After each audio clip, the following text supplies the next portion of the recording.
నిరుద్యోగ జేఏసీ ఆధ్వర్యంలో సోమాజిగూడ ప్రెస్ క్లబ్లో ఈరోజు నిరుద్యోగులకు నోటిఫికేషన్ వేయాలని చెప్పేసి ప్రభుత్వంపై డిమాండ్పై ఈరోజు రౌండ్ టేబుల్ సమావేశం నిర్వహించారు. ఈ రౌండ్ టేబుల్ సమావేశంలో మనతో పాటు మాట్లాడడానికి ఝాన్సీ రాణి ఓయూ నిరుద్యోగి ఉన్నారు. వారిని అడిగి తెలుసుకునే ప్రయత్నం చేద్దాం. మేడం నమస్తే. ఈ రోజు రౌండ్ టేబుల్ సమావేశం నిర్వహించడానికి గల కారణం ఏంటి? అంటే కాంగ్రెస్ పార్టీ 60,000 ఉద్యోగాలు ఇచ్చామని చెప్పేసి కూడా ఎల్బీ స్టేడియంలో నియామక పత్రాలు అందజేసి సంబరాలు నిర్వహించారు. తిరిగి మళ్ళా మీరు రౌండ్ టేబుల్ సమావేశం నిర్వహించడానికి గల కారణం ఏంటి? ఎందుకంటే వాళ్ళు ఏదైతే 60,000 ఉద్యోగాలు ఇచ్చినామని చెప్పుకుంటారో అది వాళ్ళు ఇచ్చినే కాదు. ఫస్ట్ ఆఫ్ ఆల్ అది వాళ్ళు ఇచ్చినే కాదు. గత గవర్నమెంట్ ఏదైతే బీఆర్ఎస్ గవర్నమెంట్లో వచ్చిన నోటిఫికేషన్స్కి వీళ్ళు ఎగ్జామ్స్ నిర్వహించిర్రు. దానిలో కొన్ని నోటిఫికేషన్స్కి ఏంటంటే అపాయింట్మెంట్ ఆర్డర్స్ ఇచ్చారు, అవే ఇచ్చారు. కానీ వీళ్ళు సొంతంగా ఇచ్చిన ఒక్క నోటిఫికేషన్ కూడా అందులో లేదు. వీళ్ళు కేవలం ఏదైతే 60,000 అని చెప్పుకొని తిరుగుతారో అందులో ఇచ్చింది వీళ్ళు కేవలం 11,000 ఉద్యోగాలు మాత్రమే. మీరు ఆత్మపరిశీలన చేసుకోండి రేవంత్ రెడ్డి గారు. అసలు మీరు ఎన్ని ఇచ్చిరు, మీరు ఎన్ని అని చెప్పి చెప్పుకుంటున్నారు? మేమేమన్నా పిచ్చోళ్ళమా? మాకేమన్నా తెలియదా మీరు ఎన్ని ఇచ్చిరు, ఏం చేసిరు అనేది? మీరు ఎన్ని పెద్ద పెద్ద సభలలో చెప్పి అబద్ధాన్ని పెద్ద పెద్ద సభలలో చెప్పినంత మాత్రాన అది నిజం కాదు. ఏది నిజం అనేది మాకు తెలుసు, మేము నిరూపిస్తూనే ఉన్నాం ప్రతిరోజు.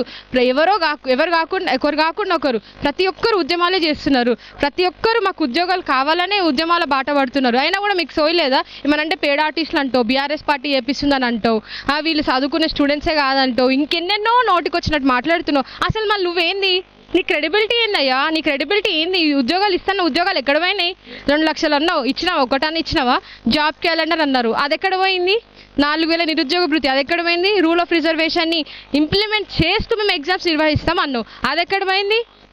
మీ ప్రభుత్వం ఏర్పడ్డ కాడ నుంచి ఈ రోజు దాకా 6 మంది నిరుద్యోగ యువత ఆత్మ బలిదానాలు చేసుకున్నారు, కేవలం ఉద్యోగాలు రాలేదని. ఇంత నీచమైన స్థితిలో తెలంగాణ నిరుద్యోగ యువతను మీరు పెడుతున్నారు. అరే తెలంగాణ తెచ్చుకుందే నిరుద్యోగులు, అట్లాంటి తెచ్చుకున్న తెలంగాణలో మీలాంటి వాళ్ళు వచ్చి మమ్మల్ని ఇట్లా మా బతుకులు నాగం చేస్తుంటే మేము ఎట్లుకుంటాం? బరాబర్ మేము ఉద్యమాలు చేస్తాం, మీకు బుద్ధి చెప్తాం. మేము ఏదైతే డిమాండ్ చేస్తున్నాం, ఏమన్నా మీ ఆస్తులు అడుగుతున్నామా? మీ ముఖ్యమంత్రి పదవిని అడుగుతున్నామా? అరే మా ఉద్యోగాలు మాకు ఇవ్వండి రూపాయి అంటే మీకు ఏం ప్రాబ్లం అవుతుంది? మీ ఇంట్లోకి వెళ్ళి ఇస్తురా, మీ పాకెట్లోకి వెళ్ళి ఇస్తురా? మా ఉద్యోగాలు మాకు ఇవ్వాలి. ఎలక్షన్ కన్నా ముందే మాకు నోటిఫికేషన్ ఇచ్చి మీరు ఎలక్షన్స్కి పోవాలి, లేకపోతే మీ పరిస్థితి అనేది చాలా దారుణంగా ఉంటుంది. చాలా అంటే చాలా దారుణంగా ఉంటుంది. ఇక మీరు ఓట్లు అడగడానికి వస్తే ఏమవుతుందో అనేది మీ ఊహకే వదిలేస్తున్నా. ఝాన్సీ గారు, మీరు ఒకటి, ఏ ముఖ్యమంత్రి చేయని సాహసం అంటే ఇంతవరకు ఏ ముఖ్యమంత్రి కూడా ఉస్మానియా యూనివర్సిటీకి వచ్చి అక్కడ మీటింగ్ పెట్టినటువంటి పరిస్థితి లేదు. అక్కడ మీకు కూడా ఏదైనా నిరసన తెలుపుకున్నటువంటి అవకాశాన్ని మీ నిరుద్యోగులందరికీ ఇవ్వండి అని చెప్పేసి కూడా బాహాటంగా అంటే అంత బహిర్గతంగానే చెప్పినటువంటి సందర్భం. దాన్ని ఎలా చూడొచ్చు అంటారు? అంటే ఇది నిరుద్యోగులకు ఒక అవకాశం ఇచ్చినట్టేనా? రానున్న రోజుల్లో కూడా కొలువుల జాతర జరుగుతుందని చెప్పేసి కూడా బహిర్గతంగా ప్రెస్ మీట్లలో లేకుంటే సభలలో కూడా చెప్పినటువంటి పరిస్థితి. జాతర లేదు, ఏం లేదు, అంత పెద్ద పెద్ద మాటలు మాట్లాడినాడు కదా. మళ్ళీ ఉస్మానియా యూనివర్సిటీకి కంచెలు ఎందుకు వేసినావయ్యా? కంచెలు ఎందుకు వేసినావు?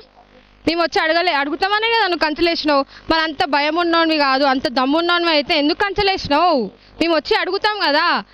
మేము తీవ్రవాదులమా? మిమ్మల్ని కొట్టడానికి వస్తున్నామా? మిమ్మల్ని ఇంకేమైనా చేయడానికి వస్తున్నామా? అరే మా ఉద్యోగాలు మాకు ఇవ్వండి, ఇది మేము పడుతున్న బాధ, ఇది మా సఫరింగ్ ఇది అని మీరు చూపించడానికి వస్తే మీరు అడ్డుకున్నారు, మమ్మల్ని అరెస్ట్ చేసిర్రు, అడ్డు కంచెలేసి అడ్డుకున్నారు. ఇంకా మీరు మీ మీద ఏ రకంగా నమ్మకం వస్తుంది? క్రెడిబిలిటీ అనేది లేని నాయకులు మీరంతా. విశ్వసనీయత అనేది ఏమాత్రం లేదు. మాకు నమ్మకం లేదు మీరు ఇస్తారని. మాకు లేదండి నమ్మకం, వాళ్ళు ఇస్తారని లేదు. అందుకే మేము తీవ్ర ఎత్తున ఉద్యమాలు చేస్తాం, ఖచ్చితంగా చేస్తాము. ఏడు దాకైనా పోతాం. మా ఉద్యోగాల సాధనకే మేము ఎంతటి దాకైనా పోతాం. ఈ రోజు జేఏసీ ఆధ్వర్యంలో నిర్వహించిన రౌండ్ టేబుల్ సమావేశం ప్రధానంగా రాష్ట్ర ప్రభుత్వానికి మీరు ఏం చెప్తారు సూటిగా? ఇది స్టార్ట్ మాత్రమే. ఇది 1% మీరు చూసింది. దీనికి డబ్బులు చేస్తాం. మీరు ఎక్కడ పోయినా సరే నిరుద్యోగుల శాఖ తగ్గలేకపోతే నన్ను అడగండి, ఖచ్చితంగా రేవంత్ రెడ్డికి బుద్ధి చెప్తాం. ఎందుకంటే ఆ రోజు ఇదే నిరుద్యోగులను అడ్డం పెట్టుకున్నాడు. ఇదే సోమాజిగూడ ప్రెస్ క్లబ్ వేదిక చేసుకొని 2 లక్షల ఉద్యోగాలు అని చెప్పిండు. నిరుద్యోగులను అందరినీ వాళ్ళ రాజకీయ పదవులు సాధనకై వాడుకున్నాడు తప్పించి వాళ్ళకు ఒక్క పదవి రాలే. ఆయన ముఖ్యమంత్రి పదవి కాపాడుకోవడానికి ఢిల్లీ పోతున్నాడు. మా ఉద్యోగాల కోసం నువ్వేం చేస్తున్నావు? మా ఉద్యోగాల కోసం ఏం చేస్తలేవు కదా. మళ్ళీ మేమేం చేయాలో మాకు తెలుసు, నువ్వేం చేస్తలేవు కాబట్టి మా ఎట్లా తెచ్చుకోవాలో మాకు తెలుసు.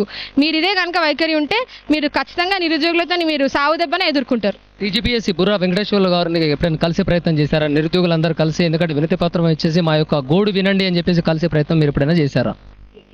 చేసినారా? ఎన్నిసార్లు అండి, చెయ్యని రోజు అంటూ లేదు. ప్రతి ఒక్కటి ఇగో వినతి పత్రాలు ఇచ్చుకుంట కాళ్ళకున్న చెప్పులే అరిగిపోతున్నాయి. ఇంకెన్ని వినతి పత్రాలు ఇవ్వాలి? ఆయన మీకు వినతి పత్రాలు ఎందుకు ఇవ్వాలి? మీకు తెలియదా? మీకు సోయలేదా? మీరు ప్రభుత్వాన్ని నడపలేరా? మేము వచ్చి చెప్పేదాకా మీకు లేదా? దున్నపోతులా మీరు? మేము వచ్చి తట్టి లేపాలనా మీకు?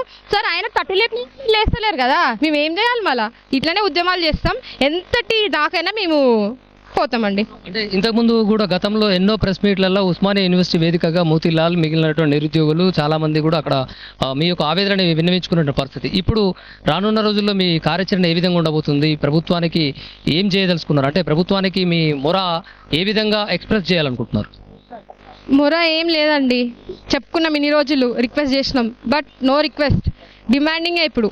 డిమాండ్ చేస్తున్నాం, హెచ్చరిస్తున్నాం. ఎందుకు రిక్వెస్ట్ చేసి అలసిపోయినాం మేము. ఎన్నిసార్లు రిక్వెస్ట్ చేయాలి? 2 years కావస్తుంది. మీకు తెలుస్తలేదా ఏమవుతుంది రాష్ట్రంలో అనేది? ప్రతి ఒక్క విద్యాశాఖ ఆయన దగ్గరనే ఉంది కదా. మళ్ళీ నిద్రపోతుండా? నాకు అర్థం కాదు. నిద్రపోతుండా ముఖ్యమంత్రి? నిద్రపోతున్నాడా? ఏం చేస్తున్నాడు? నువ్వు విద్యాశాఖ నీ దగ్గర పెట్టుకున్నావు, నీకు విద్య మీద ఎటువంటి అవగాహన లేదు, అట్లాంటి విద్యాశాఖ పెట్టుకున్నావు. నీవు విద్యాశాఖ పెట్టుకున్నందుకు మా పరిస్థితి ఇట్లా రోడ్ల పాలైంది. ఏం చేయాలి? అంతే. అంటే ఎప్పుడు మీరు ఏదైనా నిరసన వ్యక్తం చేద్దామని అనేసరికి మిమ్మల్ని అరెస్ట్ చేస్తున్నటువంటి పరిస్థితి. అరెస్ట్లో ఎందుకు? అంటే మీరు ఏమైనా అసాంఘిక కార్యక్రమాలు ఏమన్నా ప్లాన్ చేస్తారనే భయం ఆ ప్రభుత్వానికి ఏంటి? నిరుద్యోగులు అంటే భయం. వాళ్ళ పవర్ ఏందో తెలుసు కాబట్టి అట్లా మా గొంతు నొక్కే ప్రయత్నం చేస్తుండు.